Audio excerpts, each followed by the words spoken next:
Hello and welcome. We've had a chance to learn some basics of percentages as well as to apply them to some elementary problems. In this video we're going to be extending that application of percentages to some more complex problems, as well as some that I think you'll find to be very interesting and very useful.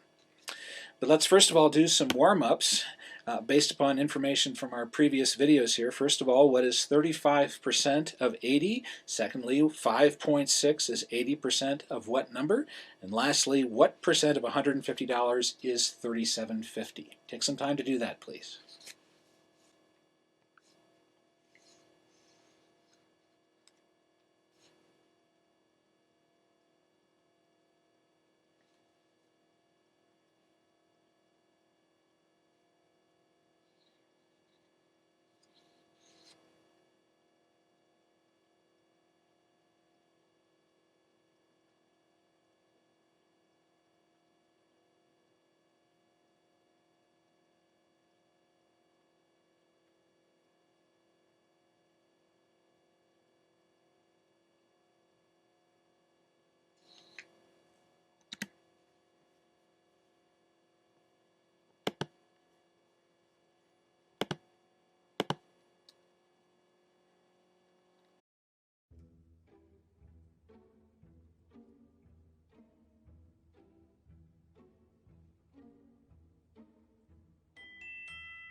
Welcome back. Hopefully these three were pretty straightforward based upon the information presented in the previous video here. What is 35% of 80? Our rate is 35. That's placed over 100, and that's equal to the amount that we don't know as a percentage of 80, 80 being our base. So we have x over 80 on the left-hand side. You can probably start to guess here what my favorite technique is. It's the proportion technique. It just seems easier to teach over and over again. Second one, 5.6 is 80% of what number? We have 5.6 listed as our portion, our amount, and that's 80% rate, 80 number, that's our base. So our lower hand part of the proportion is an x, and we can solve the problem that way.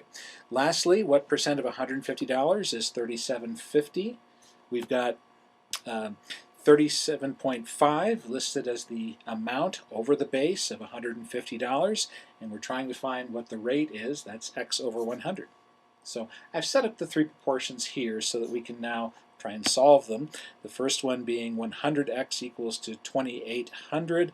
When we divide both sides by 100, we get x is equal to 28, so that's 35% of 80. For the second one, we have 80x equal to 560. That becomes x equals 7. So 5.6 is 80% of 7. That makes about right sense. Good. And then lastly, we have 150x is equal to 3750, which means that x is equal to 25%. So 3750 is about 25% of $150. That seems reasonable. All right, so take some time for yourself to focus specifically on the now, focus on your breathing, empty your thoughts of all the things that are going outside of this video here so that you can focus on the task at hand. Take some time to do that now.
Welcome back. We're going to see percents applied to a rich array of different application contexts today, from stock markets to sales taxes, from markup rates to discount rates. You're going to see this applied into a multitude of circumstances common to everyday life. You're going to get good at this stuff. Let's start here with a quick review of the two techniques that were described in the previous video here. The first was the proportion technique shown on the left, where we take our amount and divide it by a base, and our rate on the right-hand side over 100. We build a proportion each time and solve that proportion for something that's unknown by doing cross products. Secondly, on the right, that symbol kind of serves as a kind of moniker for describing our second technique, where we have, again, three things that we're working with.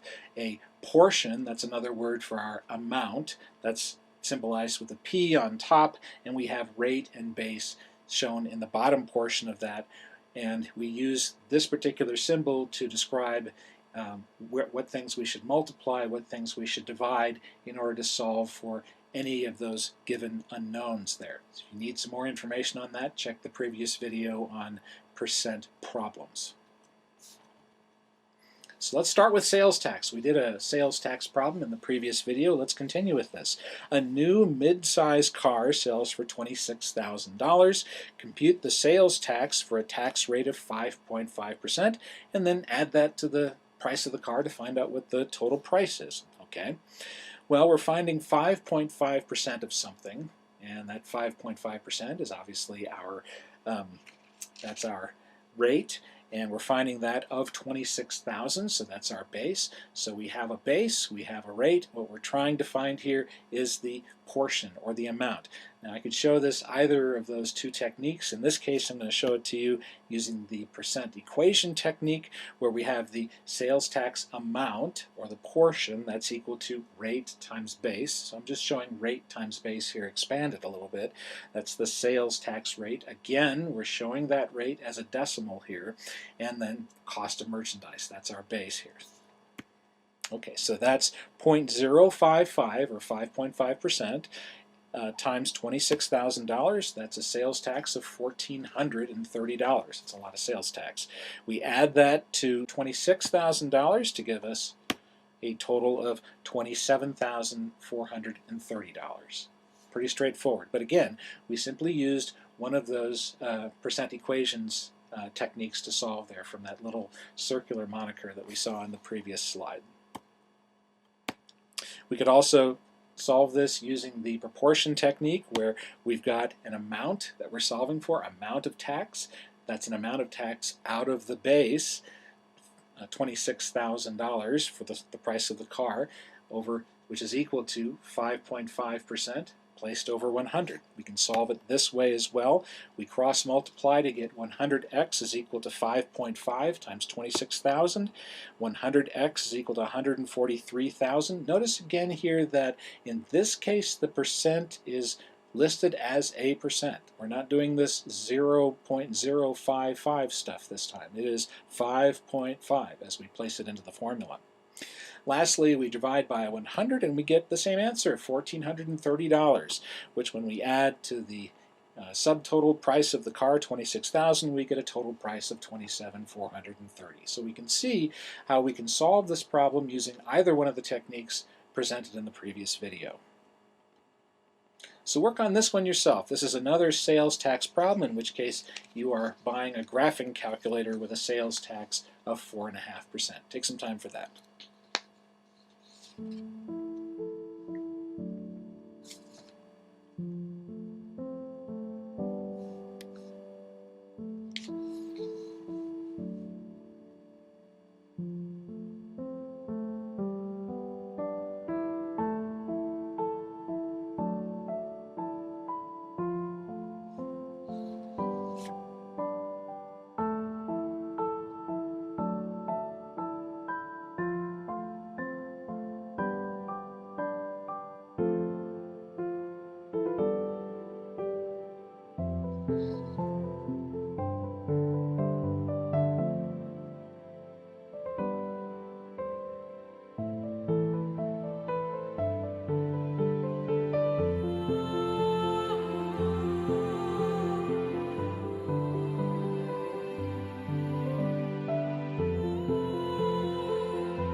Welcome back. Well, perhaps you began this problem with a little bit of mental estimation here.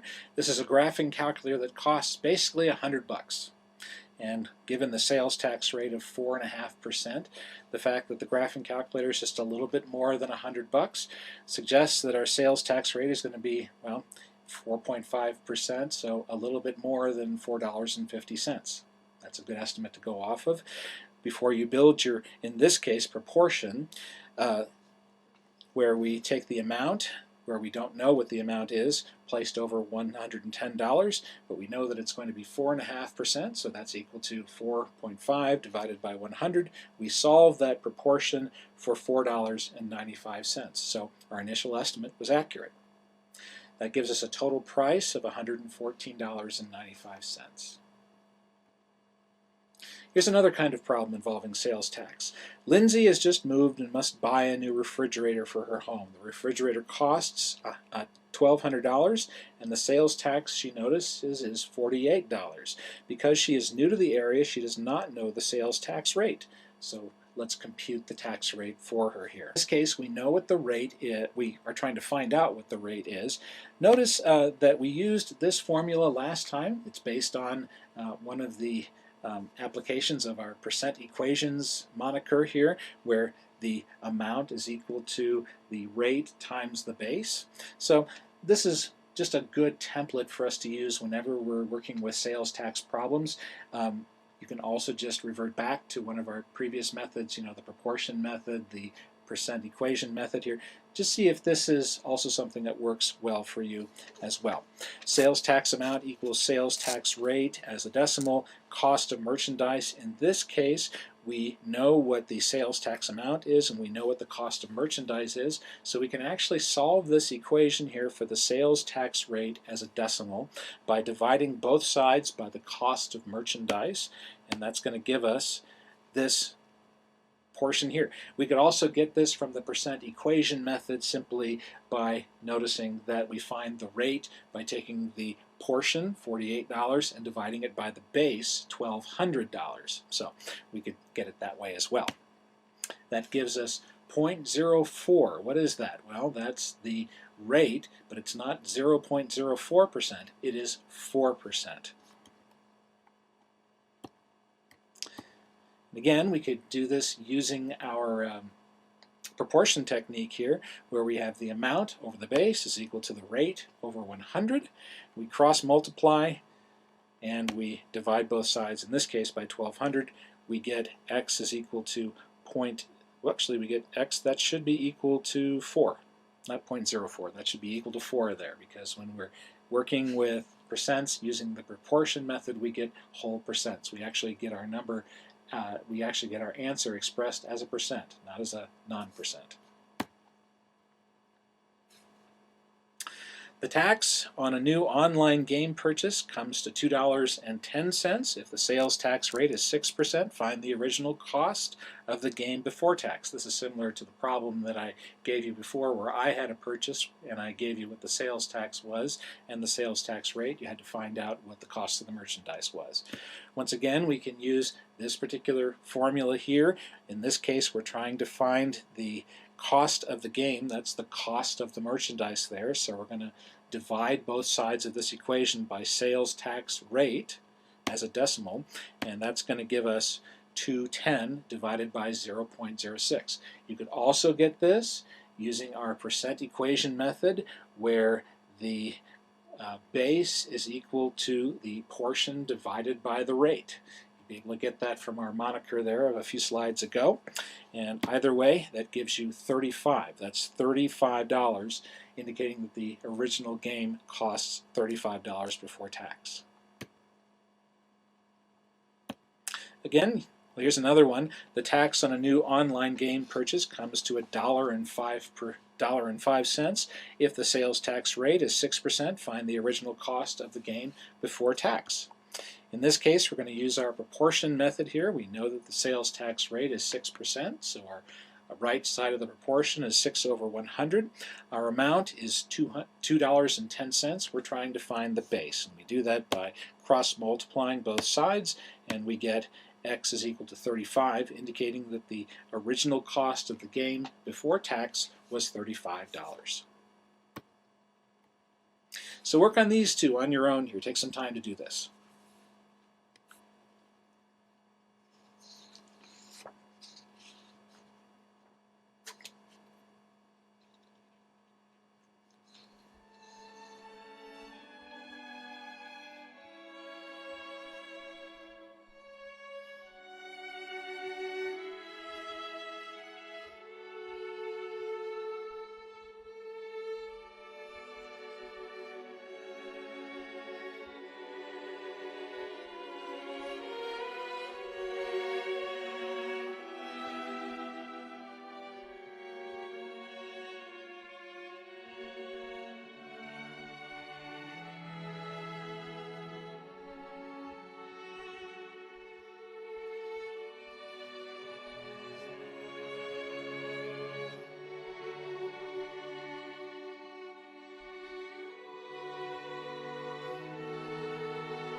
Welcome back. We have a DVD that sells for $15 with the sales tax of 90 cents. We can find the tax rate by placing 90 cents over $15 on one side of the proportion and placing X over 100 on the other side. We get a sales tax value of 6%. On the second problem, the sales tax on a new lawnmower is $21.50. If the tax rate is 5%, compute the price of the lawnmower before tax. So on the left-hand side, it's clearly the base that we're trying to find, and we get that by cross-multiplying $21.50 times 100, and then 5x on the other side. We get an answer of $430. So that's sales tax. Let's move on to a couple of other types of applications, one being commission rate. Alexis works in real estate sales if she sells a $150,000 house and earns a commission of $10,500 when she does so. What is her commission rate? And at this rate, how much will she earn by selling a $200,000 house? Well, in this case, we're trying to find the rate, and so we can actually draw upon our percent equation method here to come up with a general formula for commissions as well. The commission amount is equal to the rate times the base. So this again is portion equals rate times base. That's from our percent equation circle there. And so commission amount is equal to commission rate times total sales here. In this case, we know what the commission amount is. It was $10,500. We know what the total sales was. It was $150,000, and we are trying to find the commission rate. In this case, we end up taking $10,500 and dividing it by $150,000. You can also see that in terms of our percent equation circle there, that we are trying to find the rate by taking the portion and dividing it by the base. Either way, we come up with 0.07, which is 7%. And we can take that 7% and multiply it by $200,000 to now get our new portion. Rate times base is equal to portion, and we get $14,000. That's what she'd make if she were to sell a $200,000 house under the same commission rate. We can also do this using the proportion method here. In this case, once again, our portion for commission is $10,500 over our base of $150,000. We're trying to find the rate, and we cross-multiply once again and divide both sides by, in this case, $150,000 to give us a value of 7%. In this case, it's not expressed as a non-percentage, it's expressed as a percentage here, a whole 7%. And we can find out how much we are going to charge on a $200,000 house by setting up a similar proportion. How much is the commission going to be out of a base of $200,000 if our rate is 7 over 100? In other words, 7%. Again, we can solve for x, and then once we do that, we get the same answer, $14,000. So again, both of these techniques work just fine. So take some time to work on this particular commission rate here. Trevor sold a home for $160,000 and earned an $8,000 commission. What is his commission rate? Take some time for that.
Welcome back. Well, in this case, we're using the proportion method. Hopefully that's okay for you. We are indicating an amount of $8,000 out of a base of $160,000. We're trying to find the rate, and we do so by creating that proportion and multiplying the two cross products, creating the two cross products, setting them equal to each other, and finding our commission rate of 5%. We can also do these kind of problems in different ways, similar to the way we approached sales tax. We can use it to find the sales tax rate, as well as the amount of sales tax, the amount of the total bill, and so on and so forth. In the same way for commission, we can have problems where we're trying to find the commission rate, where we're trying to find the value of the house, where we're trying to find the actual value of the commission here. So there's many different kinds of problems associated with commission rates that we can experiment with here. Tanya is a real estate agent. She makes $10,000 as her annual base salary for the work she does in the office.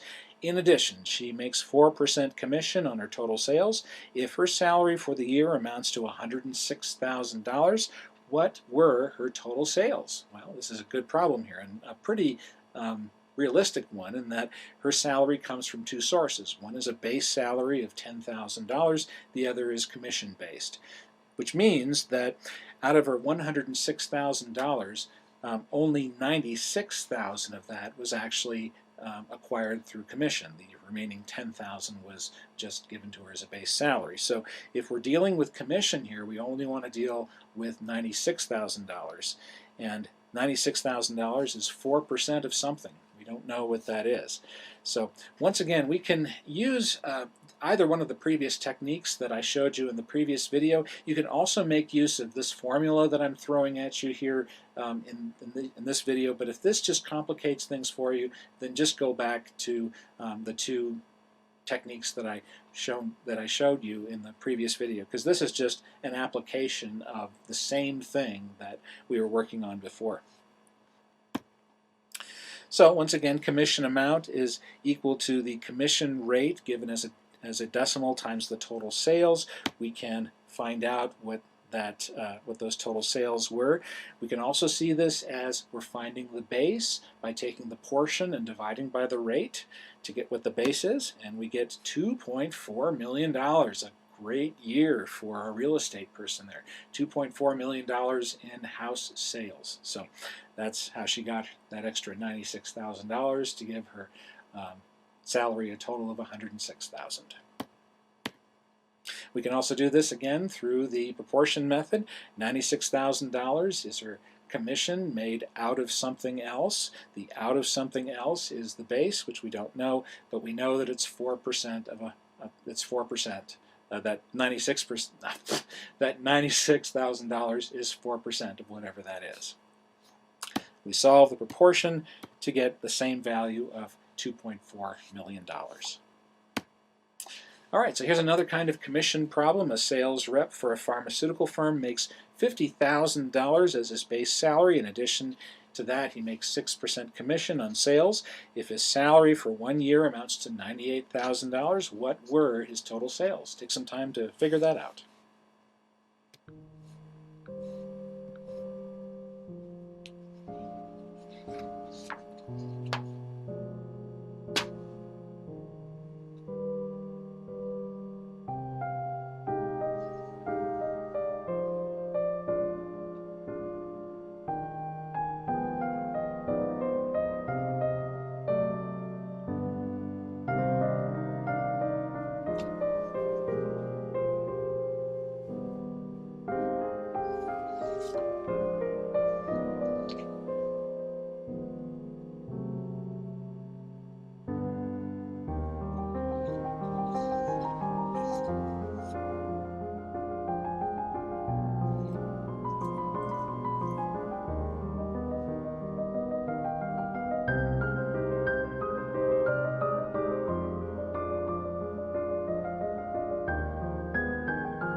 Welcome back. Well, once again, we're having to subtract off a base salary from the total salary in order to find out what he actually made in commission. In this case, it's $48,000 in commission.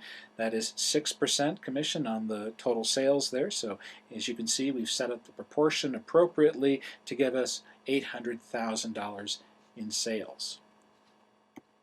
All right, we've worked on sales tax types of applications. We've worked on commission rate types of applications here. Let's talk about other things. Discount rates, also usually described in terms of percent. You've seen it everywhere at department stores. 40% off, 60% off, 80% off, 20% off, 35% off. These things are absolutely everywhere. And so it's a good idea for us to be able to know how to approach them quickly and efficiently.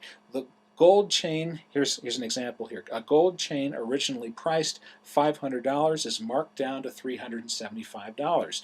What is the discount rate? Well, in this case, whatever the rate is, it's going to be of, is it $375? No, it's going to be of the $500.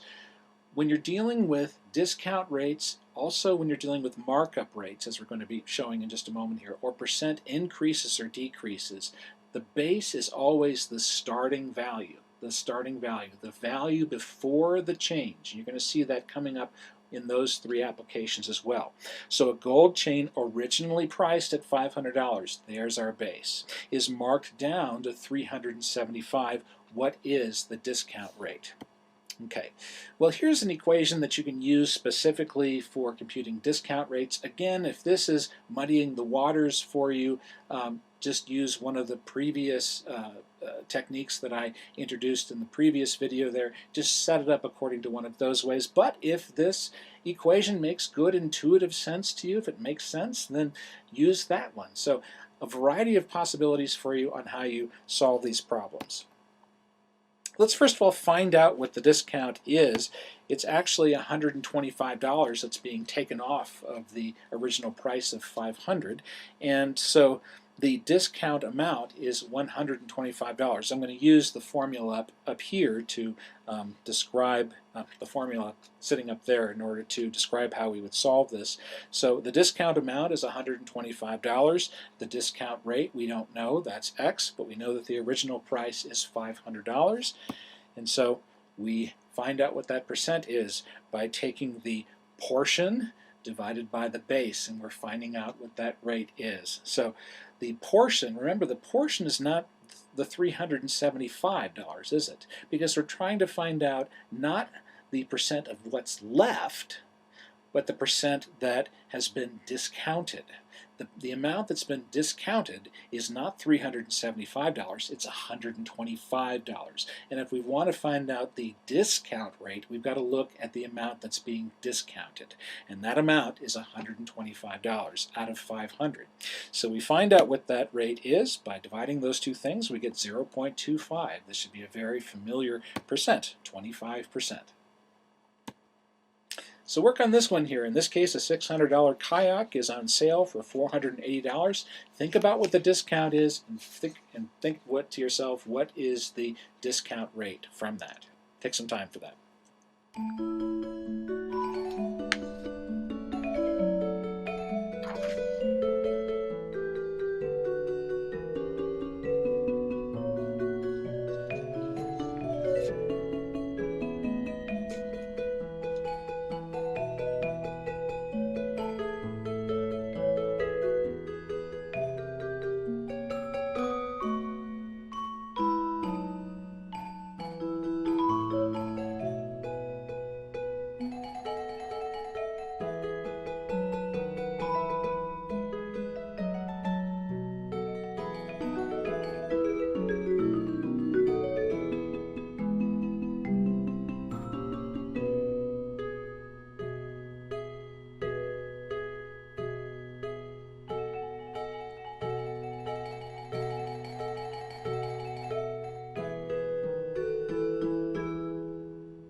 Welcome back. Well, once again, we had to subtract off 480 from 600 to find out what the actual discount was going to be.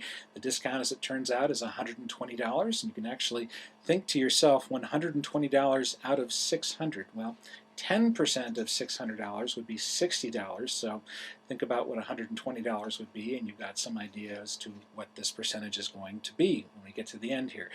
120 over 600 is equal to X, so we divide those two, and we get 0.2, which is a discount rate of 20%. Let's go from a discount rate to a markup rate. In other words, when a store receives an item wholesale from a distributor and they have to mark up the price before they push that on to the consumer, we can talk similarly about markup rates as we can discount rates. So here's an example. A college bookstore marks up the price of books by 40%. So what is the markup of a textbook that has a manufacturer price of 66 bucks? And so what is the retail price of the book? And if there's a 6% sales tax, how much will the book cost to take home? There's a lot of markups that are happening here. We've got the original markup rate, and then we've got the sales tax, which also sort of marks it up, doesn't it? So we've got a original price of $66 here, and so we can actually describe this as another one of these equations. Again, if this helps you out and makes good intuitive sense, you can adopt this as well. In this case, we want to take the rate times the base and get our portion. That's a reach back once again to our percent equation moniker with the circle there. So our portion is equal to rate times base.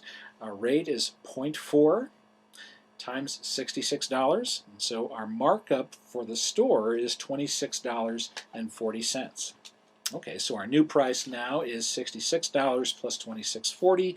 That gives us a total of $92.40 before tax. Now we have to describe what the sales tax rate is. That's 0.06 times $92.40. Again, that's portion equals rate times base. So we can multiply those two things together to give us a sales tax of $5.44, which we add onto the total to give us the final total of $97.94. That is the final price of the textbook. All right, so let's have some practice here on our own with markup rate with this problem here. An importer uses a markup rate of 35%. What is the markup on a wicker chair that has a manufacturer price of $100? What is the retail price? And if there's a 5% sales tax, what's the total cost when you buy the chair? Take some time for that.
Welcome back. Well, once again, this is a problem very similar to the one previous to it.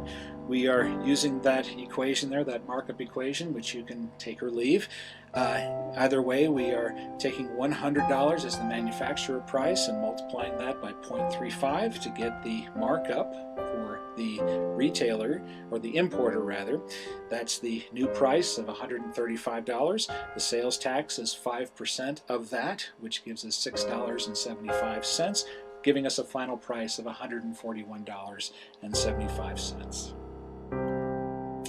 All right, let's also talk about percent increase. We've already done 4 different categories here: sales tax, commission, discount rate, and markup rate. We've got 2 more, and that's percent increase and percent decrease here.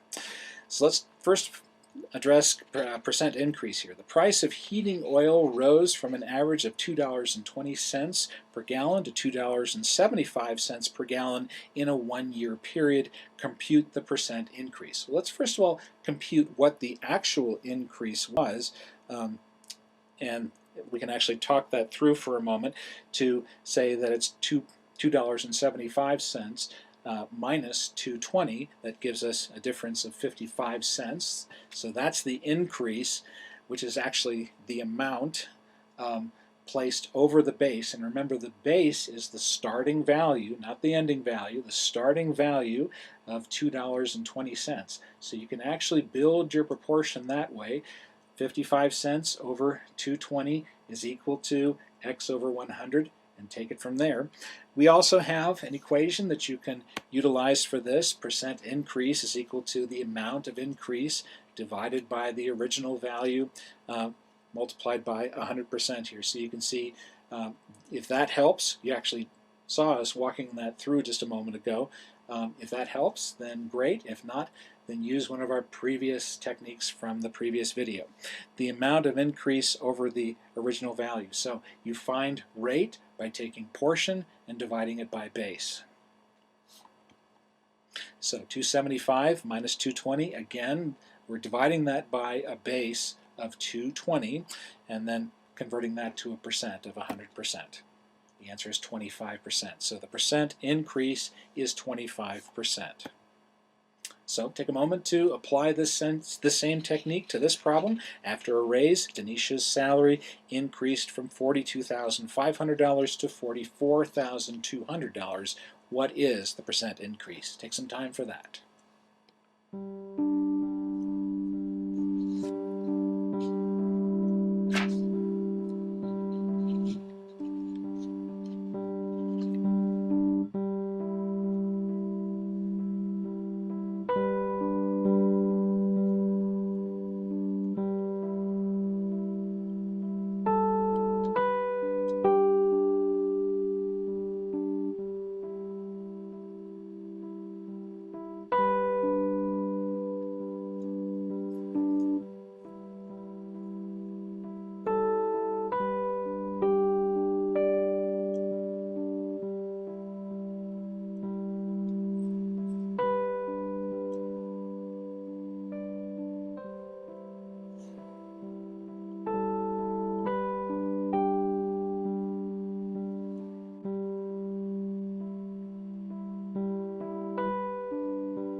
Welcome back. Well, this problem is very similar to the one previous to it. The increase that we calculated there, I'm having to do it in my head just a moment here, is $1,700, and divided by 42.5, that gives us a percent increase of 4%. Percent decrease is very, very much like percent increase. The procedure is virtually identical to it, and the associated equation for it is virtually identical to it as well. You find the percent decrease by dividing the amount of the decrease, again, by the original value. The starting value is the base. We end by multiplying that by 100% here. So the opening price of a cable company stock is $21.50. The closing price is $20.64. Compute the percent decrease. All right, so how much did it go down? Well, it went down. I'm doing it in my head. It is 86 cents that it went down, and that's divided by $21.50. Again, that's the opening price, the starting value. Acting there as the base. So that gives us a decline again of 4%. We could also see this as the amount of decrease divided by the base. That's the portion divided by the base, giving us the rate. Again, there's a drawback there to the percent equation technique that we talked about in the previous video. So work on this one. This is a percent decrease problem. The opening price of a cable company stock is $21. The closing price is $20.58. So you can compute the percent decrease.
Welcome back. Well, much like the problem previous to it, we had an amount of decrease divided by the original value. That was about, in this case, 42 cents out of $21. That was a decline of 2%.